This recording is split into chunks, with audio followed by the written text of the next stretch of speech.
Hello, good morning friends. आज है आपका एसएससी का सीजल का सेट नंबर 38 37 तक हम लोग कल करा चुके थे। इसको अपने देख भी लिया होगा, रात अपलोड हो चुका था एक सेट। आज है बात 38 सेट की। ये भी सीजल का ही सेट है, सीजल पी टेस्ट में आया हुआ सेट है। आज हम बात करेंगे इस सेट की और फिर इवनिंग में बात करेंगे हम लोग सेट नंबर 39 की। यानी कि आज भी हम लोग 2 सेट आपके फिनिश कर देंगे।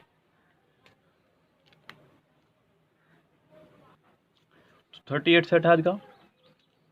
बात करते हैं सेट की। जो लोग अभी अभी हमारे चैनल से जुड़े हैं उनको मैं कहना चाहूँगा कि चैनल को सब्सक्राइब शेयर लाइक कर दीजिएगा, क्योंकि यहाँ ही आपको मिलेगा एमबी बुक का सबसे बेस्ट सॉल्यूशन। पूरे यूट्यूब पर एमबी बुक को सोल्व कराने वाला कोई भी चैनल नहीं है। हमारे से ज़्यादा वीडियोस कोई अपलोड नहीं कर रहा और इतने अच्छे से कोई सोल्व भी नहीं करा रहा है। यस, तो इसलिए अगर आप चाहते हैं अपनी प्रैक्टिस को और दमदार बनाना तो अभी आप लाइक कर लीजिएगा, शेयर कर लीजिएगा, सब्सक्राइब कर लीजिएगा एमबी बुक। यस, यूट्यूब पर जाइए, आप एमबी बुक सॉल्यूशन अपलोड कीजिएगा, जब भी आपको हमारी वीडियो सबसे पहले दिखाई देंगी। इसलिए चलिए चलते हैं आज के क्वेश्चन नंबर फर्स्ट पे। कह रहा है कि water was dripping off the trees and the grass was wet. Water was dripping off the trees and the grass was wet, यानी कि वाटर गिर रहा था ऊपर पेड़ से और घास भीग गई। यहाँ अगर बात करें तो पानी के अलग होने की बात हो रही है पेड़ से, और जब बात हो सेपरेशन की, क्योंकि यहाँ एक प्रपोजिशन इस्तेमाल करी ऑफ और एक प्रपोजिशन होती है आपकी ऑफ। हालांकि प्रोनाउंसिएशन में अंतर है। ये आपकी आव है अकॉर्डिंग टू प्रोनाउंसिएशन आव, और ये आपका ऑफ। ये लगता है रिलेशन के लिए, ये लगता है सेपरेशन के लिए, अलगाव के लिए। यहाँ इस प्रपोजिशन की ही रिक्वायरमेंट है। यहाँ पे ऑफ आना चाहिए था। Water was dripping off the trees and the grass was wet. Yes, इस हिसाब से इसके बी पार्ट में मिस्टेक हो जाएगी। आव की जगह ऑफ यहाँ पर आना चाहिए था, यानी कि डबल एफ वाला यहाँ आना चाहिए था, तो सेंटेंस ठीक होना चाहिए था। ज़्यादा ज़्यादा यहाँ पे अगर आप चाहें तो आव की जगह आप फ्रॉम भी लगा सकते थे, क्योंकि आव का मतलब सेपरेशन और फ्रॉम का मतलब होता है से, पानी पेड़ से, ऐसे भी कह सकते हैं आप। तो ये भी सेंटेंस ठीक हो जाएगा, लेकिन आव किसी भी लिहाज से यहाँ नहीं आएगा। इसका हिंदी मीनिंग होता है का, की, के, इसलिए भी। चलते हैं सेंटेंस नंबर नेक्स्ट पे। कह रहा है कि Parveen set up on the sofa with his legs tucked down him. Parveen set up on the sofa with his legs tucked down him. यहाँ ध्यान दीजिएगा, यानी कि सोफे के पैर जो हैं उसके नीचे हैं, ऐसा कहना चाह रहा है यहाँ पे। तो जब कोई चीज़ किसी से टच करते हुए नीचे हो और उसकी शेड में हो तो उसके लिए इस्तेमाल करते हैं आप अंडर का। किसका इस्तेमाल करते हैं? अंडर का। ये 6 प्रपोजिशन जो सेम है, आपस में मिलती जुलती हैं, थोड़ी रिलेशन तय करती हैं। देखिए इन सबको। पहली है ऑन, दूसरी है ओवर, तीसरी है अबव। यस, इन्हीं के भाई हैं बीनीथ, अंडर और बिलो।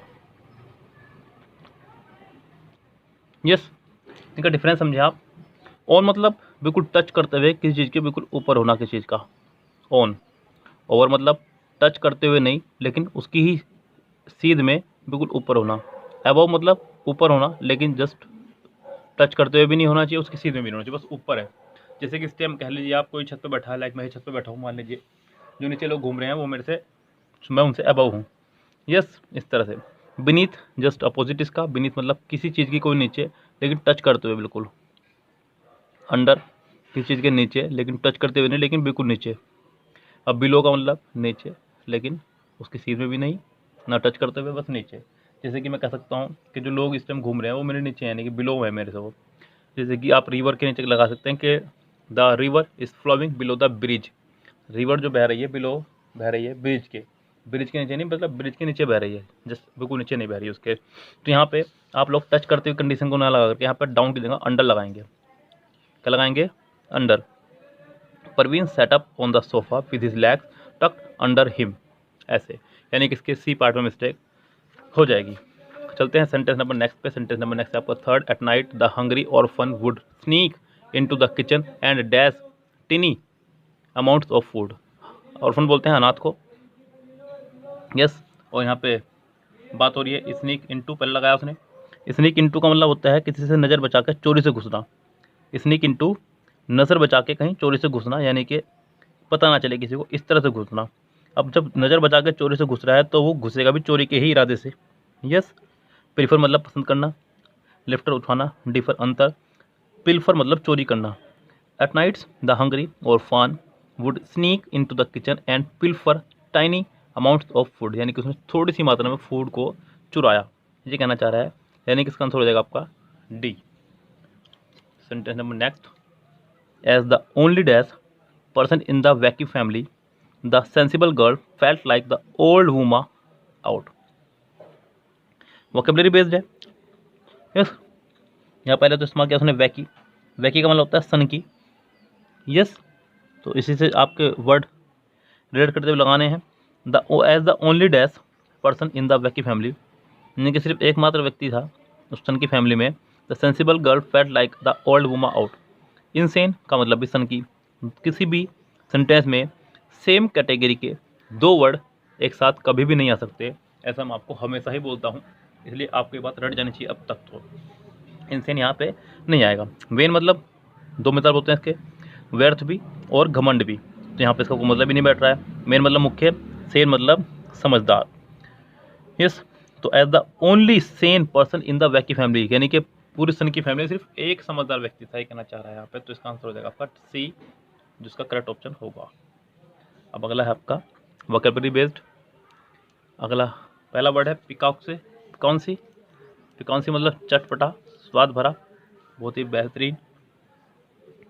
ऑप्शन हमारे पास में ब्लैंड, बेस्वाद जिसमें कोई स्वाद ना हो, फ्लेवरिंग अलग अलग फ्लेवर वाला, इंस्पीड का मतलब भी बेस्वाद, और टेडियस मतलब उबाऊ, तो फ्लेवरिंग हो जाएगा यहाँ पे, इसका आंसर हो जाएगा। अगला है टू कन्फ्रंट, सामना करना, टू वर्ड बचना, टू डोज धोखा देना, टू याइल्ड किसी चीज़ को पैदा करना या फिर सामना करना, टू अकोस्ट किसी से उग्र स्वर में बात करना। तो इसका आंसर मेरी राय में डी ज़्यादा बेस्ट रहेगा, यस। उग्र स्वर में बात करना यानी कि किसी से लड़ाई मोल लेना या लड़ना। सावंत, बड़ा प्यारा वर्ड, और आपके लिए शायद ये बड़ा अजीबोगरीब वर्ड होगा जब मैं इसको बताऊंगा आपको। सावंत माने होता है विद्वान, बुद्धिमान, समझदार, और इसको जो याद करने का हमारा तरीका है वो है राखी सावंत से। अब इसको याद रखें राखी सावंत से। राखी सावंत एक विद्वान महिला है, ऐसे याद रखें। हालांकि ये सिर्फ एक ट्रिक है याद कराने के लिए, इसका किसी से कोई लेना देना नहीं है। पहला है एमेचर, नेसो किया, जिसने अभी भी सीखना शुरू किया हो।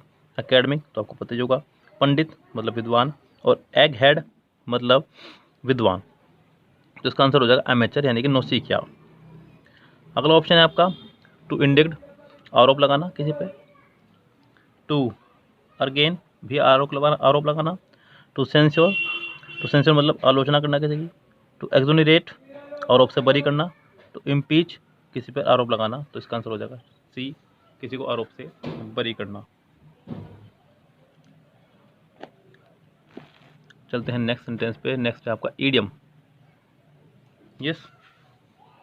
To have bitten off more than you can chew, जितना आप चबा सकते हैं उससे ज़्यादा आपने काट लिया है, यानी कि आपने बहुत अधिक काम हाथ में ले लिया जितना आप कर भी नहीं सकते हैं, यस। इसका मतलब ये कहना चाह रहा है, यानी कि जितना करने में संभव ना हो उससे अधिक काम हाथ में ले लेना, बहुत अधिक काम हाथ में ले लेना।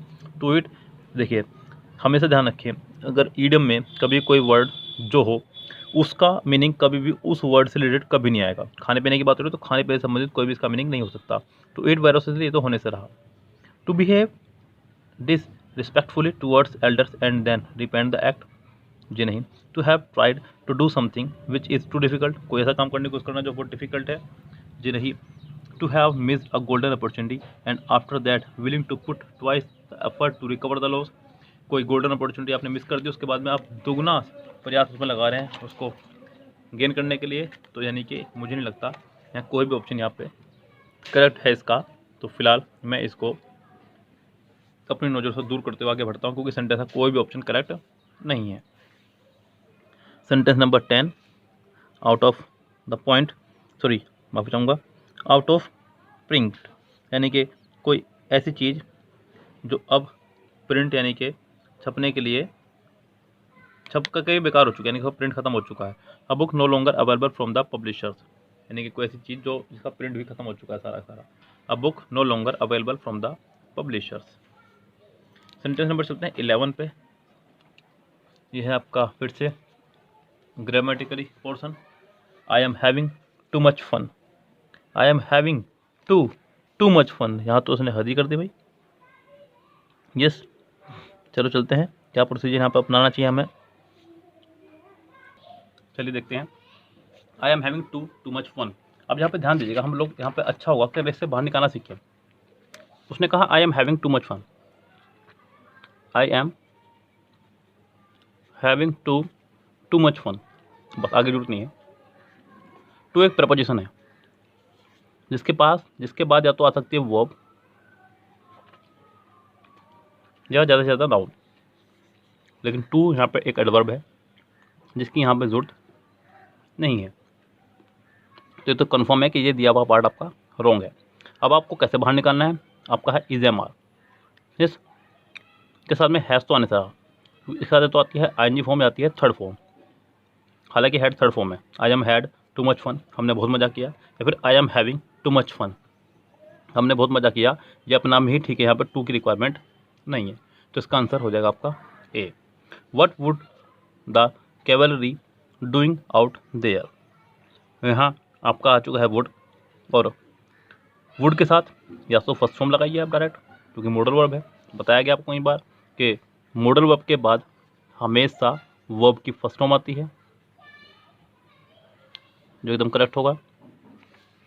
और अगर आपको आईएनजी लगानी भी है तो आप मॉडल वर्ब के साथ में बी प्लस आईएनजी लगा सकते हैं, ये रूल है। यस, अब देखते हैं पहले यहाँ पर फर्स्ट फॉर्म है क्या। फर्स्ट फॉर्म तो यहाँ कहीं है नहीं, इसका मतलब दिया पार्ट भी गलत है और ऑप्शन भी यहाँ पर कोई करेक्ट नहीं है। अब या तो बी प्लस आईएनजी लगाएं, थर्ड फॉर्म नहीं आ सकती मॉडल वर्ब के बाद में, और बी के बाद थर्ड फॉर्म लगाने से भी काम नहीं चलेगा। तो सेंटेंस में हो जाएगा आपका ए सही, 12वें का भी ए और 11वें का भी ए आंसर हो जाएगा। 13 जो कि आपका one word, in exactly the same words as were used originally, यानी कि जैसा कि लिखा गया या बोला गया बिल्कुल वैसा ही वर्ड होना। पहला वर्ड वर्बेटिम, शब्दंश अक्षर्स जैसा आप बोल रहे हैं बिल्कुल वैसा ही लिखना।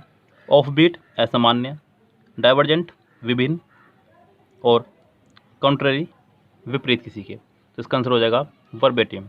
अगला है a person incline to each question in to question और doubt accepted opinion.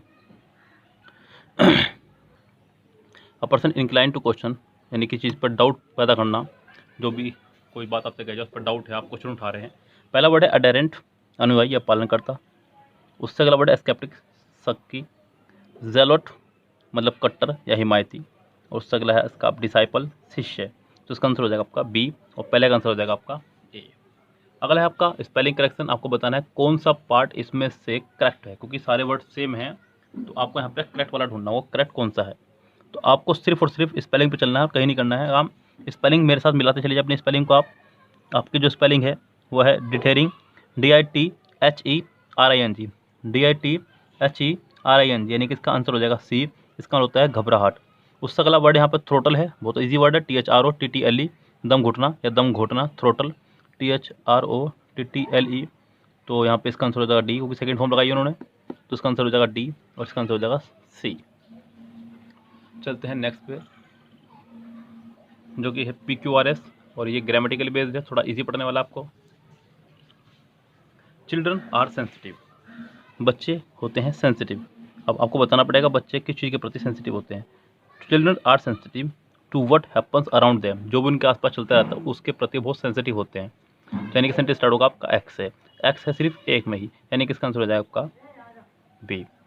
But this does not mean phenomena to the body is a meaningless expression that the reference of mental. But this does not mean, या तो to आए या फिर कोई conjunction, sentence तभी connect होगा but this does not mean to, या फिर but this does not mean that the reference of mental, इसके बाद इसकी वर्ब आएगी। यस, जेड के बाद आएगी इसकी वर्ब, और वर्ब कितनों में है ये देखना होगा आपको, वाई में भी है और एक्स में भी है। तो this, but this does not mean that the reference of mental phenomena to the body is a meaningless expression. Mental phenomena to the body is a meaningless expression, यानी कि इसका आंसर भी हो जाएगा आपका बी। नेक्स्ट है आपका active passive. The travel agent is making all the reservation, is am are plus I N G form. क्या आ रहा है आपका यहाँ पे, is am are plus I N G. आपको पैसिव बनाते समय लगाना होगा इज एम आर, तो इज एम आर रहेगा ही रहेगा, साथ में अपनी तरफ से लगाना होगा बीइंग और वर्ब की थर्ड फॉर्म। यानी कि देखते हैं कितनों में है, पहले में तो नहीं है, दूसरे में भी नहीं है, तीसरे में है, चौथे में नहीं है, तो इसका आंसर आँख में लगा दीजिए आप सी, यानी कि इसका आंसर सी ही करेक्ट होगा जिसकी आपको रिक्वायरमेंट है। नेक्स्ट नरेशन पे है, कह रहा है कि he said to the dentist I have a toothache. Have का हो जाना है हैड, सबसे पहली बात तो यही ध्यान रखें हम यहाँ पे। अब हैड कितनों में है पहले उन्हें देख लीजिए, पहले में नहीं है, दूसरे में नहीं है, सॉरी पहले में नहीं है, दूसरे में है, तीसरे में है, चौथे में नहीं है, तो या तो इसका आंसर दूसरा या फिर तीसरा, ये तो कंफर्म हुआ, पहला और चौथा इसका आंसर नहीं हो सकता। He told the dentist, he told the dentist that I first person, subject के अनुसार सब्जेक्ट आपका ही, तो जगह दोनों में he had had had had had के बाद उसने लगाया थर्ड फॉर्म, जबकि यहाँ की वर्ब कोई है ही नहीं, सेंटेंस में खुद भी कोई वर्ब नहीं है, तो इसका मतलब ये खुद ही वर्ब का काम करेगा। Had a toothache, not had gotten a toothache. आपको यहाँ पर अपनी तरफ से गोटन नहीं लगाना है, तो यानी कि इसका आंसर हो जाएगा सी, बी भी हुआ इससे बाहर। यस, इसलिए इसका आंसर लगाएंगे आप लोग सी। आशा करता हूँ आपको खूब अच्छे समझ में आया होगा। अगला है प्रोग्राम आपका क्लोड टेस्ट का। यस, आज फिर क्लोड टेस्ट है, पहले फटाफट से देख लेते हैं क्या है। द त्रिकोणा आसन, आसन से बात हो रही है योगा से, और triangle pose stimulate the function of the entire body and dash a literal stretch to the dash. The trikonasana और ट्रायंगल पोज ये एक ही बात है, इसलिए कोमा लगाया गया, इसको आप खत्म भी मान सकते हैं। The trikonasana stimulates the function of the entire body, singular subject singular verb and dash a literal stretch to the dash. चलते हैं ऑप्शन पे। ऑप्शन जो हमारे पास गिवन है, गेव है, टू गिव है, गिव्स है। अब यहाँ पे वोकैबुलरी बेस्ड नहीं है, ग्रामेटिकली बेस्ड है, थोड़ा इजी पड़ जाता है ये आपको। पीछे उसने कहा था त्रिकोणा आसन स्टिमुलेट, स्टिमुलेट्स, तो अगर आप गौर करें stimulates,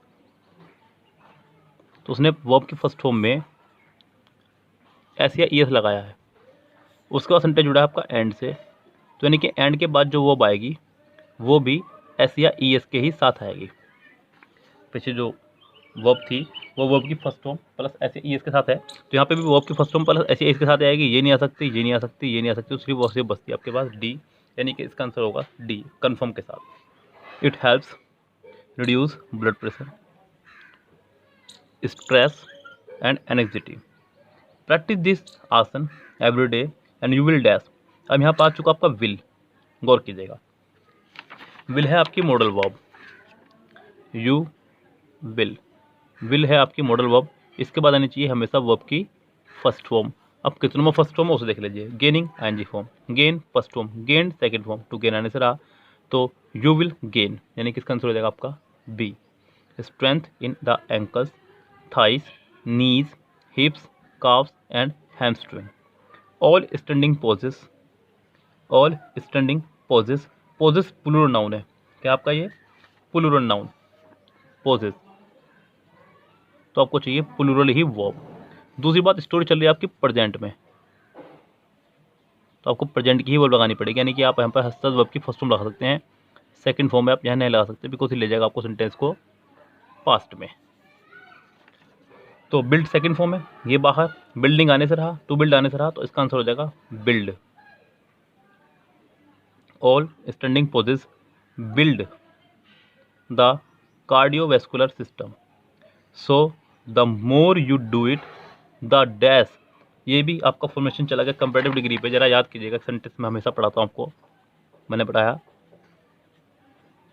the more you get the more you want, याद है, यानी कि जितना ज़्यादा मिलता है उतनी इच्छा बढ़ती जाती है। The plus comparative degree, the plus comparative degree, the more you do it the dash you your stamina will become, यानी कि कंपैरेटिव डिग्री आएगी, बेस्ट सुपरलेटिव है, कंपैरेटिव, पॉजिटिव, बाहर। इसका आंसर हो जाएगा आपका बी।